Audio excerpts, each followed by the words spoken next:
কাহিনীটিতে বাবা হলেন শ্রী শ্রী বরদা, আমি হলেন শ্রী শ্রী দাদা।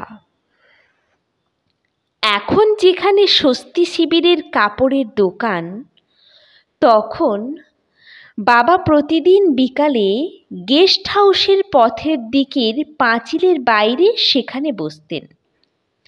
দুটো চেয়ারে বাবা এবং কাকা বসতেন। বেঞ্চ পাতা থাকতো অন্য সবার বসার জন্য। একদিন বিকালে বাবা সেখানে এসে বসেছেন, আমি পাশে দাঁড়িয়ে আছি। হঠাৎ দেখা গেল গেস্ট হাউসের গেট এবং ঠাকুর বাড়ির গেটের মধ্যে এক দাদা এদিক থেকে ওদিক পায়চারি করছেন। বাবা আমাকে জিজ্ঞাসা করলেন, বলতো লোকটা কোথায় যাবে বলে ঘুরছে?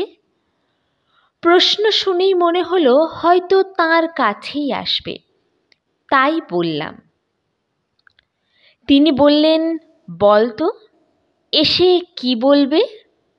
আমার মনে হলো কিছু টাকা পয়সা চাইতে পারে, তাই বললাম। তিনি জিজ্ঞাসা করলেন, কত চাইবে? আমি বললাম, তা কি করে বলা যাবে, 10, 20, 50, 100, 200 কিছু চাইবে। বাবা বললেন, তুই তো সব সংখ্যাই বলে দিলি। দেখ, লোকটা আর দুবার 2 গেটের মধ্যে পাক খেয়ে খুব স্পিডে এসে আমার কাছে 30 টাকা চাইবে। হলোও তাই।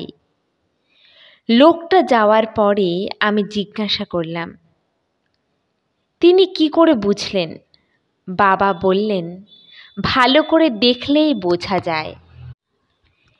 কি ভালো করে দেখে বোঝা যায় তা আজও সঠিকভাবে বুঝতে পারি না, কিন্তু তিনি যে বুঝতে পারতেন তার অজস্র প্রমাণ পেয়েছি। প্রতি মুহূর্তে অসম্ভবকে যে মহাপুরুষ সম্ভব করতে করতে চলেন, কেমন করে তা তিনি করেন, নিজে যোগ্য হয়ে না ওঠা পর্যন্ত তা বুঝতে পারা অসম্ভব।